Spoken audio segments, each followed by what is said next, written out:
The blood-red sunset splashed across the horizon like a gunslinger's final stand, as Ethan Daniels rode into the forgotten speck of Montana territory called Whispering Creek.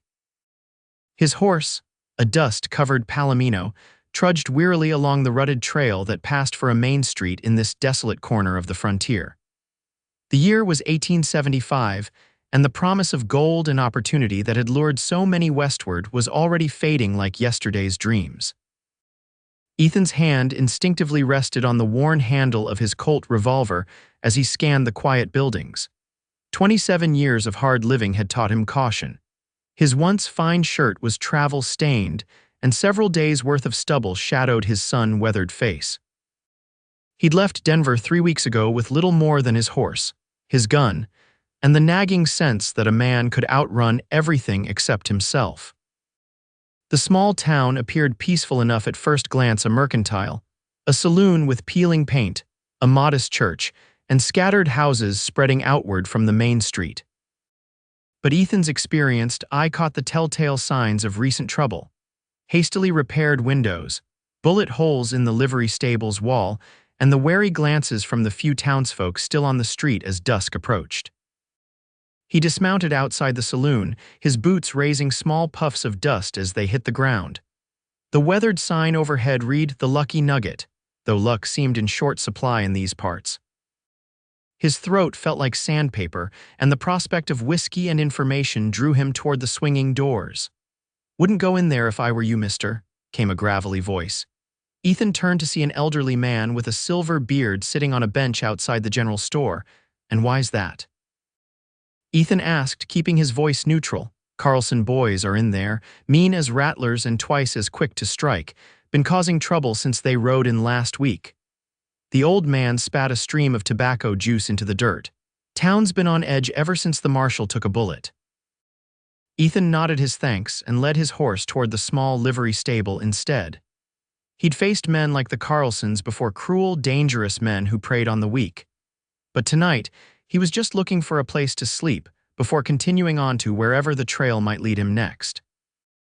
The stableman, a lanky youth with freckles spread across his face like a constellation, looked up nervously as Ethan approached. "Got room for one more?" Ethan asked, patting his horse's neck. "Yes, sir," the boy replied, taking the reins. "That'll be 2 bits for the night, feed included." As Ethan reached for his money, a distant rifle shot cracked through the evening air, followed by shouting from the far end of town. The stableman flinched. "That'll be coming from the schoolhouse," he said, his voice suddenly tight with worry. "Miss Rose has been expecting trouble." "Rose?" Ethan asked, suddenly alert. "Miss Rose Lancaster, she's the schoolteacher. Been keeping those orphans safe at the old schoolhouse since the raid." The boy's hands trembled slightly.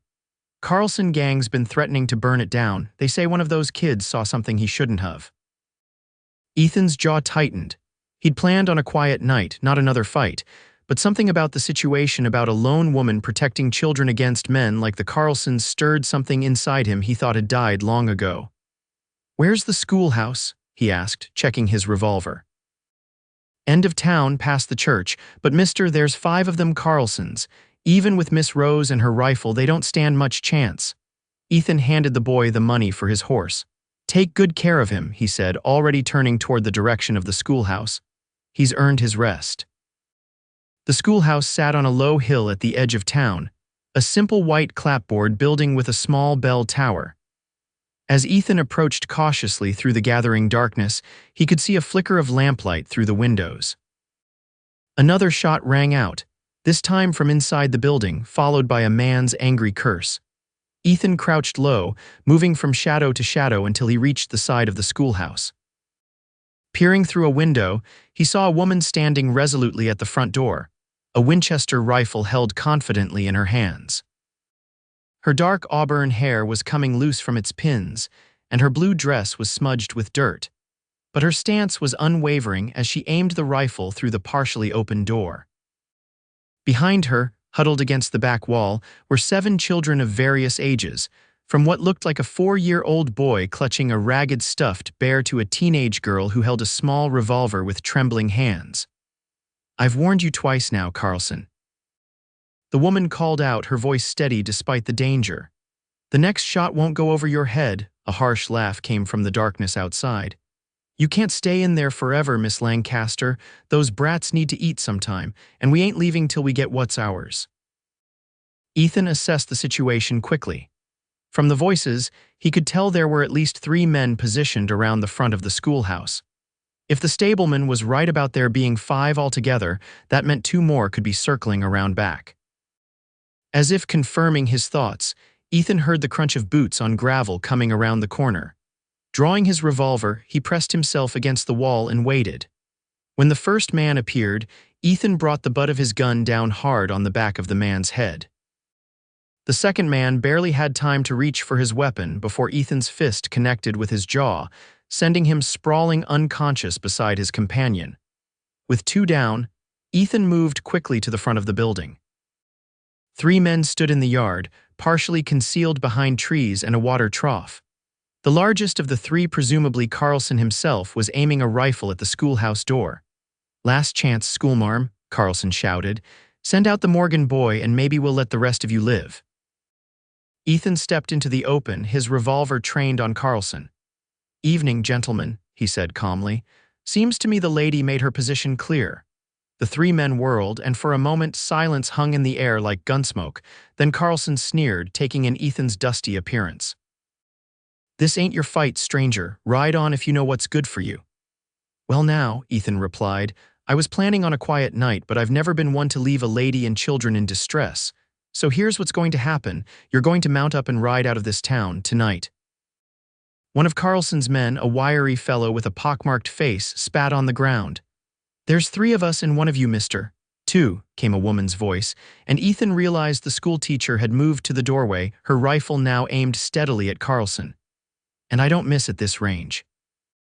Carlson's eyes darted between Ethan and the schoolhouse, calculating his odds. His hand twitched toward his holster, and in that instant, Ethan fired. The bullet kicked up dirt inches from Carlson's boot. "That was a warning," Ethan said, his voice hardening. "I don't usually give those." For a tense moment, it could have gone either way. Then Carlson slowly raised his hands. "This ain't over," he growled. "Not by a long shot. We'll be back with more men. And we'll be waiting," the woman replied firmly. Ethan kept his revolver trained on the men as they backed away, collected their horses, and rode off into the night, leaving their 2 unconscious companions behind. Only when the sound of hoofbeats had faded did Ethan holster his weapon and approach the schoolhouse. The woman lowered her rifle slightly but didn't set it aside. "Much obliged for the assistance, sir," she said, studying him with intelligent green eyes. "But they'll be back and likely with reinforcements." Ethan nodded, removing his hat. "Ethan Daniels, madam." "I was just passing through when I heard the commotion." "Rose Lancaster," she replied, "and these are my charges." She gestured to the children, who were now cautiously approaching the door, curiosity overcoming fear. "We've been holed up here for 3 days now." A small boy with tousled blonde hair tugged at Rose's skirt. "Miss Rose, is the bad man gone?" She smoothed his hair gently. "For now, Tommy, for now." Ethan looked at the frightened faces of the children, then at the determined woman who stood between them and danger. He made his decision in that moment. "Miss Lancaster, I believe you could use some help standing watch tonight. With your permission, I'd like to join you." Relief flickered briefly across her face before her composure returned. "We'd be grateful for the assistance, Mr. Daniels." She glanced at the 2 unconscious men. "Though we should probably secure those 2 first." As they tied up the Carlson men in the woodshed behind the schoolhouse, Rose explained the situation. The children were orphans from the nearby mining camp that had been raided by bandits 2 weeks earlier. She'd been teaching at the camp and had managed to escape with the 7 survivors. They'd made it to Whispering Creek only to discover the town was virtually lawless since the marshal had been shot. "And the boy thereafter?" Ethan asked. "Jesse Morgan," Rose said, nodding toward a solemn-faced 10-year-old who was helping the older girls prepare a meager supper inside. He saw the faces of the men who raided the camp. The Carlsons were part of it, though they're claiming they're just bounty hunters tracking the real culprits. Ethan studied her face in the lantern light. Despite her obvious exhaustion, there was a determination in her eyes that he admired. "You're a brave woman, Miss Lancaster," she shook her head. "Not brave, Mr. Daniels, just doing what needs to be done." She checked the knots on their prisoners one final time. "These children have lost everything. I won't let them lose their lives too." As they walked back to the schoolhouse, Ethan noticed Rose limping slightly. "You're hurt," he said. "It's nothing," she replied dismissively. "Just twisted my ankle yesterday while gathering firewood." Inside the schoolhouse, the children had set out a simple meal of beans, cornbread, and dried apples. Rose made introductions as they ate. Besides Jessie Morgan and little Tommy, there were the Sullivan sisters Mary and Elizabeth, aged 13 and 15. 8-year-old twins Alice and Abigail Potter, and 17-year-old Samuel Wilson, who had appointed himself protector of the younger children. "Samuel's the one who taught me to shoot," Rose said with a small smile. "His father was a buffalo hunter." The teenager blushed at the praise. "Miss Rose is a natural shot," he said. "She hit a rattlesnake from 20 paces on our second day of practice." After the meal, Rose organized the children for sleep. They had arranged bedrolls and blankets in the back of the schoolroom, away from the windows. As the younger ones settled in, Rose spoke quietly to Ethan. "I'll take first watch, Mr. Daniels. You must be tired from your journey." Ethan shook his head. "I'm fine, Miss Lancaster. You get some rest. From the looks of it, you haven't slept properly in days." She hesitated, clearly torn between exhaustion and duty. "I promise I'll wake you if there's any sign of trouble," he added. Finally, she nodded. 2 hours, then." "Wake me in 2 hours." As Rose settled on a chair near the children, Ethan took up position by the window. The moon was rising now, casting silver light across the schoolyard. He could see the livery stable and church in the distance, and beyond them, the scattered lights of Whispering Creek. Ethan reflected on the strange turn his journey had taken. He'd been drifting for months, taking odd jobs as a ranch hand or occasional security for stagecoaches, never staying in one place long enough to form attachments. After Rachel's death back in St. Louis 3 years ago, he'd found it easier to keep moving than to risk caring about anyone or anything again. Yet something about Rose Lancaster and these orphan children stirred feelings he'd thought long buried. Perhaps it was her courage, or perhaps it was simply that for the first time in years he found himself needed. The hours passed quietly. True to his word, Ethan woke Rose after 2 hours, and they established a rotation that included Samuel taking a watch as well. The night deepened, stars wheeling overhead in the vast Montana sky. During his second watch, Ethan heard Rose's quiet footsteps approaching. "You should be resting," he said softly, not turning from the window. "I couldn't sleep," she admitted, coming to stand beside him. "Too many thoughts." For a moment they stood in companionable silence, watching the moonlit landscape. "You're good with them," Ethan finally said. "The children," Rose smiled faintly. "I've always loved teaching, though I never expected it would lead to this." She glanced back at the sleeping forms. "They've been so brave, especially after everything they've seen." "What will you do?" Ethan asked. "After this, I mean, you can't stay holed up in here forever." "There's a mission school in Helena," Rose replied. "I sent a letter with a passing traveler 3 days ago. With luck, help should arrive within a week." She looked at him curiously. "What about you, Mr. Daniels? What brings you to Whispering Creek?" Ethan shrugged. "Just passing through. I don't usually stay anywhere long. A wanderer," she observed. "Something like that."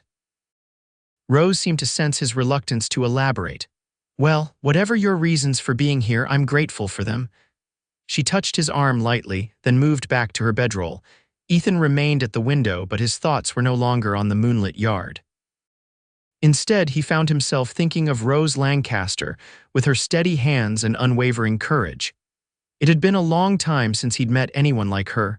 Dawn broke with golden light spilling across the plains. The night had passed without incident, but Ethan knew the Carlsons wouldn't give up so easily. After a breakfast of the last of their cornbread, Rose gathered the children for lessons, maintaining a semblance of normalcy despite their predicament. "Education continues, even in difficult times," she explained to Ethan, who watched with amusement as she conducted arithmetic lessons while keeping her rifle within reach. "It gives them structure, something to focus on besides their fears." While Rose taught, Ethan checked on their prisoners and scouted the perimeter of the schoolhouse. The 2 Carlson men were surly but contained, and there was no sign of their companions returning yet. In town, however, Ethan noticed a tension in the air. Shopkeepers glanced nervously up and down the street, and several homes appeared to have been hastily boarded up. When he returned to the schoolhouse, he found Rose standing on a chair, attempting to repair a leak in the roof with one hand while balancing a book on her head for the youngest children, who were giggling at the spectacle. "I see you've mastered the art of multitasking," Ethan said with a smile, taking the hammer from her and easily reaching the loose shingle. "A necessary skill for teachers," Rose replied, stepping down gracefully, "especially when teaching multiple grade levels simultaneously." She dismissed the children for a brief recess in the schoolyard, keeping a watchful eye on them through the window as she spoke with Ethan. "The town's battening down," he told her. "Word must have spread about last night's confrontation." Rose nodded grimly. "The people here are good at heart, but they're afraid. The marshal was well respected, and when he was shot, it seemed to break the town's spirit. Is he dead? No, but badly wounded. His deputy fled the same day." She watched the children playing a subdued game of tag. "I don't blame the townsfolk. Most have families to protect." "And yet you're standing your ground," Ethan observed. Rose turned to face him, her expression determined.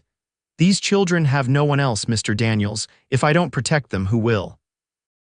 Their conversation was interrupted by Samuel, who came running in from his lookout position at the bell tower. "Riders coming," he reported breathlessly. "At least 8 of them from the south." Rose immediately called the children inside, her voice calm but authoritative. As they scurried to safety, Ethan checked his revolver and took position at the front window. "Could be the help you sent for," he suggested, though he doubted it. Rose's expression confirmed his suspicion. "It's too soon," she said, positioning herself at the other window with her rifle. The riders appeared at the edge of town, moving slowly up the main street. Ethan recognized Carlson at the lead, accompanied by his 2 men from the previous night and 5 new companions.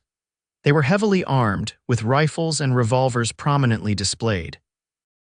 "Looks like they've brought reinforcements," Ethan said grimly. Rose's lips tightened into a thin line. "The children will hide in the cellar," she decided, turning to Samuel. "You know what to do." The teenager nodded, already shepherding the younger ones toward a trapdoor hidden beneath the teacher's desk. Ethan hadn't noticed it before, but now he saw that it led to a small root cellar, just large enough for the children to huddle safely below ground level. "I'm staying with you," Samuel insisted, his young face set in determination. Rose started to object, but Ethan intervened. "We could use the extra gun," he said quietly, "and he has a right to defend himself and the others." After a moment's hesitation, Rose nodded. "Stay low and follow our lead," she instructed Samuel, who took up position at a side window, clutching his father's old revolver. Outside, the riders had reached the church and dismounted. They spread out, using buildings and water troughs for cover as they advanced toward the schoolhouse. "Lancaster," Carlson's voice boomed across the yard. "We've come for the Morgan boy. Send him out now, and the rest of you can walk away." "You know I won't do that, Carlson," Rose called back, her rifle steady. "These children are under my protection," Carlson spat on the ground. "Protection. You're just one woman with a rifle, and that drifter won't stick around once the shooting starts. Last chance before we burn you out." Ethan had been scanning the positions of Carlson's men, noting with concern that they had indeed brought kerosene and torches. They were planning to force them out with fire if necessary. 8 against 3 aren't great odds, Ethan murmured. 9 against 2 weren't great odds at the Alamo, but they held out for 13 days, Rose replied with unexpected humor. Despite the danger, Ethan found himself smiling. "I believe there were more than 2 defenders at the Alamo, Miss Lancaster." "Details, Mr. Daniels," she said, a spark of mischief in her green eyes even as she kept her rifle trained on Carlson. Then more seriously, "Do you have a plan?" Ethan did, though it was risky. "If we can hold them off until nightfall, I might be able to even the odds a bit. But we need to conserve ammunition and keep them from getting close enough to set fire to the building." Rose nodded. "I count 17 shots left for the rifle, and Samuel has 6 in his revolver. How are you fixed?"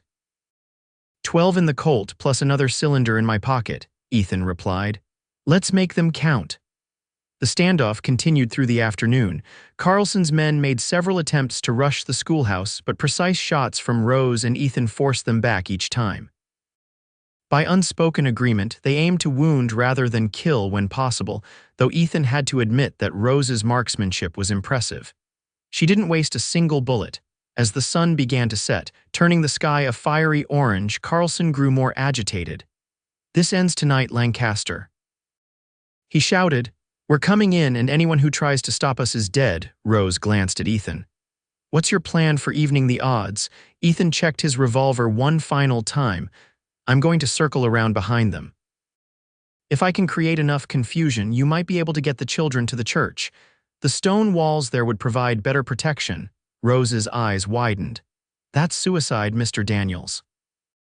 "Not if you provide covering fire at the right moment," he replied, already moving toward the back door. "When you hear my signal 3 shots in quick succession, that's when you move." Before she could protest further, Ethan slipped out into the gathering dusk. Using the shadows and underbrush for cover, he made his way around the perimeter of the schoolyard. Years of hunting and scouting had taught him how to move silently, and the growing darkness was his ally. He positioned himself behind the water trough, where 2 of Carlson's men were crouched, tobacco smoke betraying their location in the twilight. Taking a deep breath, Ethan struck swiftly, disarming the first man before he could cry out and using the butt of his revolver to knock the second unconscious. With 2 down, he moved to his next target, a lone gunman stationed beside the church. This one was more alert, spinning around as Ethan approached, but a well-placed punch sent him sprawling. Now for the signal. Ethan fired 3 rapid shots into the air, then immediately took cover as Carlson and his remaining men turned their attention toward the sound. Inside the schoolhouse, Rose heard the signal and acted instantly. "Samuel, get the children, now." As Samuel ushered the younger ones up from the cellar, Rose laid down covering fire, forcing Carlson and his men to seek shelter. In the confusion, she guided the children out the side door and across the yard toward the church, her rifle at the ready. Ethan, seeing their dash for safety, provided additional cover, picking off one of Carlson's men with a shot to the leg that sent him howling to the ground. But just as the children reached the churchyard, Carlson himself emerged from behind a tree, his rifle aimed directly at Jesse Morgan. Time seemed to slow as Ethan saw Rose throw herself in front of the boy, her rifle coming up too slowly to defend against Carlson's shot. Without hesitation, Ethan fired, his bullet striking Carlson's shoulder and spoiling his aim. The outlaw's shot went wild, splintering wood from the church door instead of finding its intended target. With a roar of rage, Carlson turned his attention to Ethan, firing rapidly. Ethan felt a searing pain along his side as a bullet grazed his ribs, but he kept moving, diving for cover behind a stack of firewood. The remaining gunmen, seeing their leader wounded and their comrades incapacitated, began to lose heart. One threw down his weapon and fled into the darkness. Another called out, "Carlson, this ain't worth dying for, let's ride," but Carlson wasn't finished. Clutching his bleeding shoulder, he staggered toward the church where Rose and the children had taken refuge. "You're dead, schoolmarm," he screamed. "You and that brat both." Before he could reach the door, Ethan emerged from cover, his Colt leveled at Carlson's chest. "It's over," he said firmly. "Drop the gun." For a moment, madness flashed in Carlson's eyes, and Ethan thought he might force a final, fatal confrontation. Then, with a curse, Carlson let his rifle fall to the dirt. "You'll regret this, Drifter," he snarled. "Men like you don't belong anywhere. You'll die alone with no one to mourn you." Ethan's expression didn't change as he bound Carlson's hands with a length of rope. "Maybe so," he replied calmly. "But not today." By the time the last of Carlson's men had been secured, townsfolk had begun to emerge cautiously from their homes, drawn by the sound of gunfire. The elderly man Ethan had spoken with his first day in town approached, a shotgun in his gnarled hands. "Figured it was time someone took a stand," he explained, eyeing the captured outlaws with satisfaction. "Got a few others willing to help guard these snakes till we can get word to the territorial marshal." Rose emerged from the church, the children clustered behind her. Her dress was torn and dirty, and a small cut above her eyebrow was bleeding, but her eyes were clear and steady as she surveyed the scene. "Mr. Daniels," she said, moving quickly to Ethan's side. "You're hurt." Ethan glanced down at the bloodstains spreading across his shirt. "Just a graze," he assured her, though now that the danger had passed, he was beginning to feel the sting of the wound more acutely. Rose insisted on treating it, using supplies from the doctor's office that one of the townspeople fetched. As she cleaned and bandaged the injury in the church's back room, Ethan found himself studying her face in the lamplight.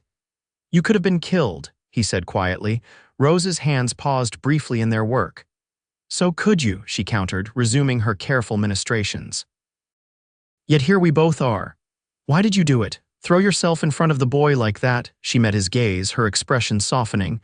"The same reason you came back to help us yesterday, I imagine, because it was the right thing to do." She tied off the bandage and sat back. "And because every child deserves someone who will stand between them and harm."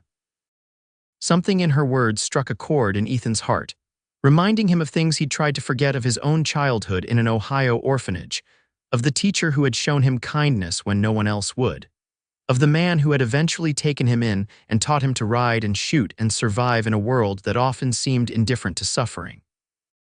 Before he could respond, there was a commotion outside and Samuel burst into the room, his young face alight with excitement. "Ryder's coming," he announced. "But it's all right, it's the marshal from Helena, and he's brought men with him." Rose's relief was palpable as she hurried outside with Samuel. Ethan followed more slowly, wincing at the pull of his injured ribs. In the churchyard, a group of mounted men were dismounting, led by a tall figure wearing a marshal's badge. The townsfolk were gathering, voices raised in welcome and explanation.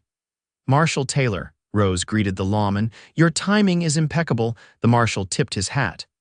"Miss Lancaster, got your message 3 days ago, rounded up these deputies and rode straight here." He surveyed the bound outlaws with satisfaction. "Though it seems you've managed quite well without us." "We had help," Rose said, glancing at Ethan with a smile that sent an unexpected warmth through his chest. The next few hours were a flurry of activity. The Carlson gang was formally arrested and loaded into a wagon for transport to Helena, where they would stand trial not only for their attack on the schoolhouse, but for the mining camp raid as well, based on Jesse Morgan's testimony. The townsfolk, emboldened by the outlaws' defeat, began to reclaim their community, with several men volunteering to serve as temporary deputies until a new marshal could be appointed. As for the orphans, Marshal Taylor confirmed that arrangements had been made with the mission school in Helena. "They'll have proper care and education there," he assured Rose, "and efforts will be made to locate any surviving relatives." It was nearly midnight by the time things settled down. The children were asleep in the church, watched over by some of the town's women who had volunteered to help. Ethan found Rose sitting alone on the church steps, gazing up at the star-filled sky. "May I join you?" he asked. She nodded, making room for him on the step. For a while they sat in comfortable silence, the events of the day settling around them like dust after a storm. "What will you do now?" Ethan finally asked. Rose sighed, pushing a strand of auburn hair behind her ear. "Go with the children to Helena, I suppose. Make sure they're settled after that." She trailed off, her future as uncertain as his own. "The mission school might need another teacher. Or perhaps I'll find a position elsewhere." Ethan nodded, aware of a strange reluctance at the thought of her leaving. In just 2 days, Rose Lancaster had awakened something in him he'd thought was dead, a desire for connection, for purpose beyond mere survival. "And you, Mr. Daniels? Will you continue wandering?" The question hung between them, weighted with possibilities. Ethan looked out across the sleeping town, considering. "I'm not sure," he admitted. "For a long time, moving on was easier than staying put. But now," he glanced at her profile, silvered in the moonlight. "Now I'm wondering if maybe there's something to be said for putting down roots." Rose turned to face him, hope and caution mingled in her expression. "Whispering Creek could use a man with your skills." The town council was discussing the need for a new marshal. Ethan raised an eyebrow. "Me? A marshal? Why not? You've already proven yourself capable of protecting those in need." He chuckled, wincing slightly at the pain in his side. "I'm not sure the good people of Whispering Creek would want a drifter with my past pinning on a badge." "Perhaps not," Rose conceded. "But Helena might. It's a growing city with opportunities for men who aren't afraid to stand up for what's right." She hesitated, then added softly, "And it has an excellent school system that's always looking for experienced teachers." The implication in her words was clear, and Ethan felt a flutter of something he hadn't experienced in years' hope. "Are you suggesting we might both find a place there?" he asked carefully. Rose met his gaze steadily. "I'm suggesting that sometimes, Mr. Daniels, the path forward becomes clearer when you're not walking it alone." In that moment, with the church bells softly chiming midnight and the Montana stars bearing witness, Ethan Daniels made a decision that would change the course of his life. "I think," he said slowly, "that I might like to see Helena, to make sure those children get settled properly and to explore these opportunities you mention." The smile that bloomed on Rose's face was like sunrise breaking over the mountains. Without thinking, Ethan reached out and took her hand, his calloused fingers entwining with her slender ones. "And I think," he added, his voice softening, "that it's time you called me Ethan." The journey to Helena took 3 days, traveling with Marshall Taylor's party and the wagon carrying the children. During that time, Ethan found himself drawn ever more deeply into the small community they had formed. He taught Jesse and Samuel basic tracking skills, told stories around the campfire that made even little Tommy forget his nightmares, and each night he and Rose would talk long after the others had gone to sleep. She told him of her childhood in Pennsylvania, of her decision to come west after losing her parents to influenza, of her belief that education was the key to building a better future in these wild territories. In return, Ethan gradually shared pieces of his own past his years in the orphanage, his time scouting for the army during the war, the tragedy that had sent him wandering westward. "Rachel was my wife," he explained on the second night, his voice low so as not to wake the sleeping children. "We were married just a year when cholera took her. Afterward, I couldn't bear to stay in St. Louis, too many memories." Rose's hand found his in the darkness. "I'm sorry, Ethan, losing someone you love leaves a wound that never truly heals." "No," he agreed, "but perhaps it can scar over enough to let new growth happen." He squeezed her hand gently, marveling at how natural it felt to share these thoughts with her. Helena was larger than Ethan had expected, a proper city growing out of the gold rush that had brought thousands to Last Chance Gulch. The mission school was a substantial building on the outskirts, run by a kindly older couple named the Harrisons. "We've prepared space for all the children, Mrs. Harrison assured Rose as they arrived. "And we've already had responses to the notices we placed about the mining camp tragedy. It seems the Sullivan girls have an aunt in Bozeman who's eager to take them in." The news was met with mixed emotions. While everyone was happy that Mary and Elizabeth would have family, the realization that their little group would soon be separating brought tears to many eyes. "We'll write to you, Miss Rose," Elizabeth promised, hugging her teacher fiercely. "Every week, I swear it." The next few days were a whirlwind of activity. The Carlson gang was processed through the territorial court, with Jesse bravely giving his testimony about the mining camp raid. True to Rose's prediction, the city marshal approached Ethan after observing his handling of the prisoners. "We could use a man like you," Marshal Williams said bluntly. "Got a deputy position open, pays $30 a month plus lodging."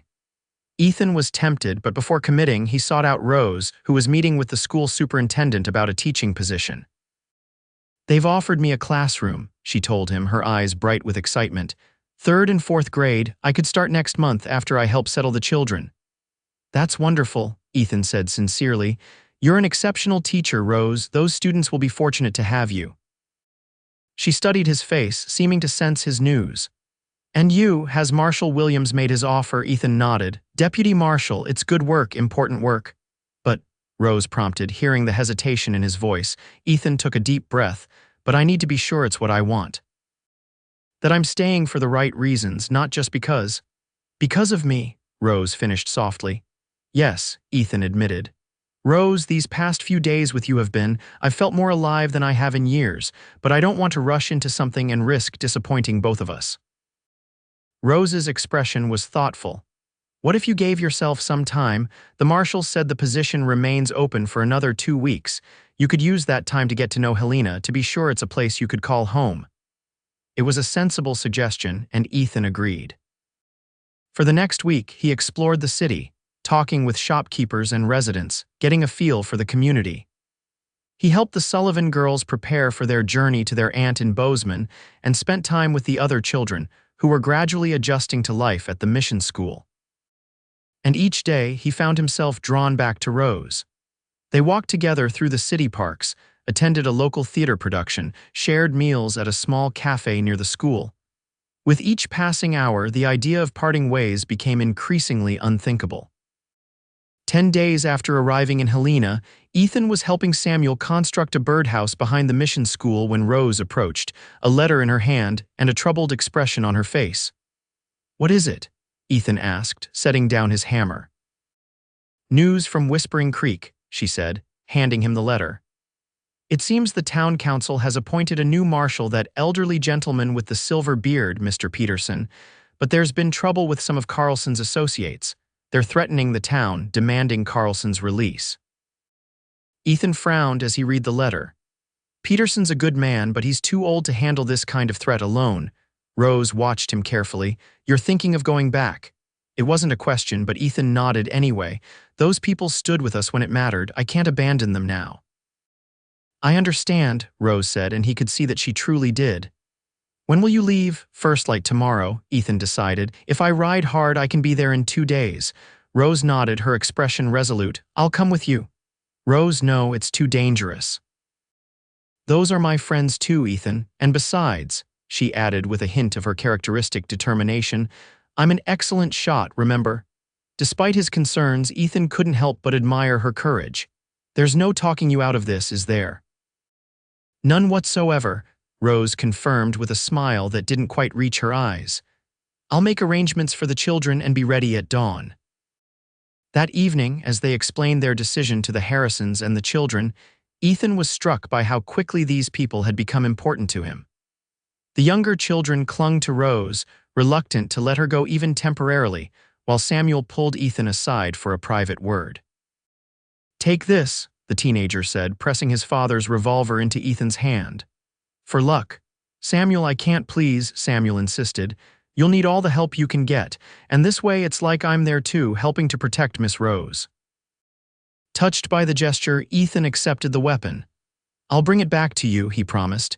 "You have my word." They departed at first light, as planned, riding west toward Whispering Creek. The journey was arduous, but Rose proved to be as capable on horseback as she was with a rifle, never complaining despite the grueling pace Ethan set. They camped briefly each night, taking turns standing watch, though the trail remained mercifully clear of trouble. On the evening of the second day, as they made camp in a sheltered grove about 10 miles from Whispering Creek, Ethan found himself watching Rose as she efficiently built a small fire. The firelight illuminated her features, highlighting the strength and grace that had captivated him from their first meeting. "What?" she asked, noticing his gaze. "I was just thinking," Ethan replied, "about how remarkable you are. Most women would have stayed safely in Helena." Rose smiled as she sat beside him on a fallen log. "I've never been particularly interested in doing what most women would do." "So I've noticed," Ethan said with a chuckle. Then, more seriously, "Rose, when this is over, I've been thinking about Marshal Williams' offer." "And?" she prompted, her eyes reflecting the dancing flames. "And I think I'd like to accept it, to stay in Helena." He took her hand, his heart pounding as he added, "To see where this path might lead us." Rose's fingers tightened around his. "I'd like that very much, Ethan." The moment stretched between them, full of unspoken promises. Slowly, Ethan leaned forward, his free hand gently cupping Rose's cheek as their lips met in a tender kiss. It was a beginning, sweet with possibility, and when they parted, the smile they shared held all the warmth of the fire beside them. Morning found them approaching Whispering Creek cautiously, alert for signs of the trouble mentioned in Peterson's letter. The town appeared quiet as they rode down the main street, though Ethan noted several new bullet holes in the facade of the Lucky Nugget Saloon. They found Peterson in the marshal's office, a newly minted badge pinned to his weathered vest. The old man's face lit up at the sight of them. "Miss Lancaster, Daniels, by thunder, it's good to see you both." He pumped Ethan's hand enthusiastically. "Got my letter, did you? We came as soon as we could," Rose confirmed. "What's the situation?" Peterson's expression sobered. "3 of Carlson's men rode in 4 days ago." Been terrorizing the town, demanding we somehow get Carlson released. He shook his head. They don't seem to understand we don't have that kind of authority. Where are they now? Ethan asked, already assessing options. Holed up at the old Miller place about a mile outside town. Been coming in every evening to cause trouble, then retreating there. Peterson eyed Ethan hopefully. Sure could use your help, son. These old bones aren't what they used to be. Ethan nodded. You'll have it, but we'll need to be smart about this. If they're expecting trouble, they'll be watching the approaches to the Miller farm. They spent the day formulating a plan. Word spread quickly that Ethan and Rose had returned, and several townsfolk volunteered to help, including the young stableman who had first told Ethan about Rose and the orphans. As dusk approached, Ethan positioned volunteers at strategic points throughout the town, with Rose and Peterson at the marshal's office. The plan was to let Carlson's men enter town as usual, then cut off their retreat, forcing a confrontation on terms favorable to Ethan's group. Sure enough, as the sun dipped below the horizon, 3 riders appeared at the edge of town. They were clearly intoxicated, whooping and firing shots into the air as they rode toward the saloon. Ethan, watching from the shadows beside the general store, gave the signal. The volunteers moved into position, blocking the street behind the outlaws. When the 3 men emerged from the saloon an hour later, they found their path back to the Miller farm blocked by armed townsfolk. "Evening, gentlemen," Ethan said, stepping into the street with his revolver drawn. "I believe Marshal Peterson would like a word with you." The outlaws reacted with predictable violence, reaching for their weapons. But Ethan was faster, disarming the leader with a well-placed shot to the shoulder, while the volunteers covered the other 2. In minutes, the confrontation was over, with all 3 men in custody and only minor injuries sustained. As Peterson and the volunteers led the prisoners to the jail, Rose approached Ethan, relief evident in her expression. "That could have gone much worse," she observed, surveying the minimal damage. Ethan holstered his weapon. "People standing together can accomplish remarkable things," he said, thinking of how quickly the town had rallied when given the chance. The next day brought an unexpected visitor to Whispering Creek. Marshal Taylor from Helena, accompanied by 2 deputies. "Came to check on that Carlson business," he explained when he found Ethan and Rose at the schoolhouse, where they were assessing repairs needed before a new teacher could be appointed. "Heard there might be more trouble." "Just took care of it last night," Ethan informed him, explaining the capture of Carlson's associates. Taylor nodded approvingly. "Good work. We'll take them back to Helena with us." He studied Ethan thoughtfully. "Williams mentioned he offered you a deputy position. You planning to take it?" Ethan glanced at Rose, who smiled encouragingly. "Yes, sir, I believe I am." "Glad to hear it," Taylor said. "We need good men." He hesitated, then added, "Though I'm thinking Whispering Creek could use someone like you even more. Peterson's a fine fellow, but he's not up to the job long term." The suggestion took Ethan by surprise. "Are you offering me the marshal's position here, just putting the idea in your head?" Taylor replied with a shrug. "Pays about the same as the deputy job in Helena. Living's cheaper, though. And from what I hear, you've already made quite an impression on these folks." After Taylor departed with his prisoners, Ethan and Rose walked to the edge of town, where the plains stretched toward distant mountains. The possibility of remaining in Whispering Creek rather than returning to Helena hung between them. It would be a challenge, Ethan mused. This town needs a lot of work. "Yes," Rose agreed, "but it has potential. The people here are resilient." Ethan turned to face her. "What about your teaching position in Helena? The children at the mission school?" Rose considered this. "The Harrisons are wonderful with the children, and as for teaching," she gazed at the schoolhouse in the distance. "Whispering Creek needs a teacher too, doesn't it?" The realization of what she was suggesting dawned on Ethan. "You'd stay here if there were sufficient reason," she replied, her eyes meeting his. "Such as a certain marshal who might need someone to watch his back from time to time." Ethan took her hands in his heart fuller than he'd believed possible just weeks ago. "Rose Lancaster, you continue to amaze me. Is that a yes, Mr. Daniels?" she asked, her lips curving in a smile. In answer, Ethan drew her into his arms and kissed her, a promise and a beginning all at once. 2 weeks later, Ethan Daniels was officially sworn in as the Marshal of Whispering Creek, with Rose in attendance along with most of the town. The schoolhouse repairs were completed, and Rose began teaching the local children, quickly becoming beloved by her students and their parents alike. Word reached them from Helena that the Sullivan girls were settling well with their aunt in Bozeman, and the other orphans were thriving at the mission school. Samuel Wilson, to everyone's surprise, had been offered an apprenticeship with a renowned gunsmith in the city, a perfect fit for the mechanically minded young man. As for Ethan and Rose, they were married that autumn in the little church where they had once taken refuge from danger. The ceremony was attended by townsfolk, the Harrisons, and all 7 of their orphans, who traveled from their new homes for the occasion. "I never expected to find a family when I rode into Whispering Creek that evening," Ethan confessed to his bride as they danced under the stars at their wedding celebration. "I was just passing through." "Sometimes," Rose replied, her eyes bright with happiness, "the most important journeys are the ones that unexpectedly come to an end." 5 years later, the town of Whispering Creek had grown into a thriving community under Marshall Daniels' protection, and with the education provided by the now expanded school run by Rose Daniels.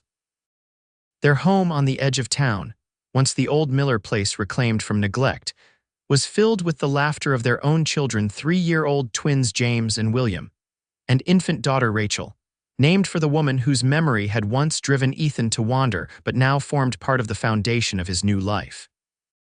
The orphans from the mining camp remained part of their extended family. Samuel visited often, now a successful gunsmith with his own shop in Helena. The Sullivan girls wrote regularly, with Mary pursuing a teaching certificate inspired by Rose's example. Jesse Morgan, who had testified so bravely against the Carlson gang, was apprenticed to a horse trainer in a neighboring town and spent most weekends with the Daniels family, who had become the parents his heart had always needed. On the anniversary of the night they had first met, Ethan and Rose would sit on their porch, watching the sunset paint the Montana sky in shades of gold and crimson.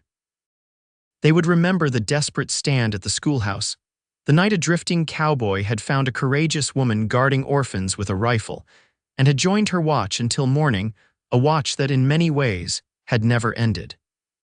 For in finding each other, they had both found home, not just a place on the map, but the enduring sanctuary of belonging that comes when 2 hearts recognize in each other the journey's end they never knew they sought.